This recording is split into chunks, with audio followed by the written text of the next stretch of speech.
ನಮಸ್ತೆ ವೀಕ್ಷಕರೇ, ನಾನು ಡಿ ಪಿ ಅರವಿಂದ್. ಇವತ್ತು ನಾನು ನಮ್ಮ ಕ್ಯಾಮ್ರಾಮನ್ ಇಮ್ತಿಯಾಜ್ ಒಂದು ಅತಿ ಇಂಪಾರ್ಟೆಂಟ್ ವಿಚಾರ ನಿಮ್ಮೊಂದಿಗೆ ಹಂಚ್ಕೊಳ್ಳಿಕ್ಕೆ ಬಂದಿದ್ದೀವಿ. ನೀವು ದೊಡ್ಡ ದೊಡ್ಡ ಕಂಪ್ನಿಗಳ ಮಾನೋಪಲಿಯನ್ನ ಕೇಳಿದ್ದೀರಾ. ಆರಂಭದಲ್ಲಿ ನಿಮಗೆಲ್ಲನೂ ಉಚಿತವಾಗಿ ಕೊಡ್ತಾರೆ, ತಮ್ಮೆಲ್ಲ ಕಾಂಪಿಟೇಟರ್ಗಳನ್ನ ನೆಲ ಕಚ್ಚುವಂತೆ ಮಾಡ್ತಾರೆ.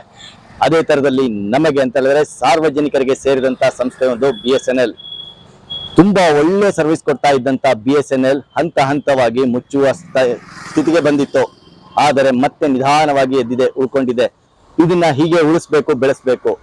ಯಾಕೆ ನಾನು ಇವತ್ತು ಇದನ್ನ ಮಾತಾಡ್ತಾ ಇದ್ದೀನಿ ಅಂತ ಹೇಳಿದ್ರೆ, ನಿಮ್ಗೆಲ್ಲ ಗೊತ್ತಿರ್ಬೋದು, ಕೆಲವೇ ದಿನಗಳ ಹಿಂದೆ ಏನು ಜಿಯೋ ಅಂತ ಹೇಳ್ಬಿಟ್ಟು ನಾವು ಖಾಸಗಿ ಕಂಪನಿ ಹತ್ರ ನಮಗೆ ಉಚಿತವಾಗಿ ಸಿಗುತ್ತೆ ಅನ್ನೋ ಕಾರಣಕ್ಕೋಸ್ಕರ ಅದ್ರ ಹಿಂದೆ ಹುಚ್ಚಿನಂತೆ ಹೋದ್ವಿ.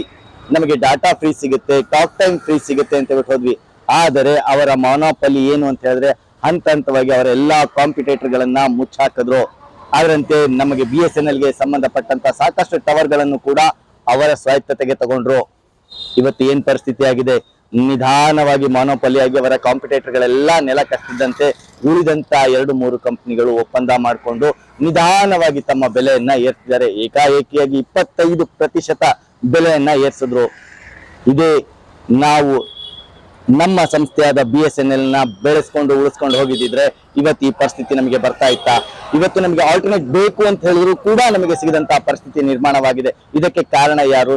ನಾವು ನಮಗೆ ಬಿದ್ದಂತ ಆಸೆಗಳು. ಖಾಸಗಿ ಕಂಪನಿಗಳು ಯಾವುದು ಉಚಿತವಾಗಿ ಕೊಡೋದಿಲ್ಲ. ಉಚಿತವಾಗಿ ಕೊಟ್ರೆ ಅದ್ರ ಹಿಂದೆ ಇರ್ತಕ್ಕಂತ ಅಜೆಂಡಾವನ್ನ ಅರ್ಥ ಮಾಡ್ಕೋಬೇಕು. ಇದೊಂದು ಕೇವಲ ಒಂದು ನಿದರ್ಶನ ಮಾತ್ರ. ಮುಂದಿನ ದಿನಗಳಲ್ಲಿ ಇದೇ ತರದ ಸಾಕಷ್ಟು ವಿಚಾರಗಳು ನಿಮ್ಮ ಮುಂದೆ ಬರ್ಬೋದು. ಯಾವುದೇ ಒಂದು ಖಾಸಗಿ ಕಂಪನಿ ಉಚಿತವಾಗಿ ಕೊಡ್ಲಿಕ್ಕೆ ಸಾಧ್ಯನೇ ಇಲ್ಲ. ಅದ್ರ ಹಿಂದೆ ಇರ್ತಕ್ಕಂತ ಮಾನೋಪಲಿನ ಖಂಡಿತವಾಗಿ ಅರ್ಥ ಮಾಡ್ಕೋಬೇಕು. ಅರ್ಥ ಮಾಡ್ಕೊಂಡಿಲ್ಲ ಅಂದ್ರೆ ನಮ್ಮಂತ ಕುರಿಗಳು ಇನ್ನೊಬ್ರು ಯಾರು ಇರೋದಿಲ್ಲ. ಈಗಲಾದ್ರೂ ನಾವು ಮಾಡೋಣ. ಖಾಸಗಿ ಕಂಪನಿಗಳ ಮೊಬೈಲ್ ಅನ್ನ ಬಾಯ್ಕಾಟ್ ಮಾಡಿ ಎಲ್ಲ ಗ್ರಾಹಕರು ಕೂಡ BSNL ಅನ್ನ ಮತ್ತೆ ಮಾಡೋಣಂತೆ.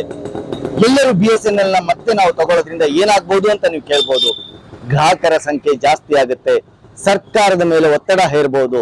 ಒತ್ತಡ ನಮಗೆ ಬೇಕಾದಂತಹ ಅನುಕೂಲಗಳನ್ನ ನಮ್ಮ ಸಂಸ್ಥೆಯಾದಂತಹ ಏನು ಸಾರ್ವಜನಿಕರ ಸಂಸ್ಥೆಯಾದಂತಹ BSNL ಇಂದ ನಾವು ಪಡ್ಕೋಬಹುದು. ದಯವಿಟ್ಟು ಅರ್ಥ ಮಾಡ್ಕೊಳ್ಳಿ. ಖಾಸಗಿ ಕಂಪನಿಗಳ ಲಾಬಿಗಳಿಗೆ ಗುರಿಯಾಗೋಕ್ಕಿಂತ ಮುಂಚೆ ಒಮ್ಮೆ ಯೋಚನೆ ಮಾಡೋಣ. ಪೆಟ್ಟು ಬಿದ್ದಿದೆ, ಇವಾಗ್ಲಾದ್ರೂ ಸುಧಾರಿಸ್ಕೊಳ್ಳೋಣ. ಮತ್ತೆ ಮರಳಿ BSNL ಕಡೆಗೆ ಹೋಗೋಣ. ಮುಂದಿನ ದಿನಗಳಲ್ಲಿ ನಮ್ಮ ಸಂಸ್ಥೆಯಾದ BSNL ನ ಬೆಳೆಸೋಣ, ಉಳಿಸೋಣ.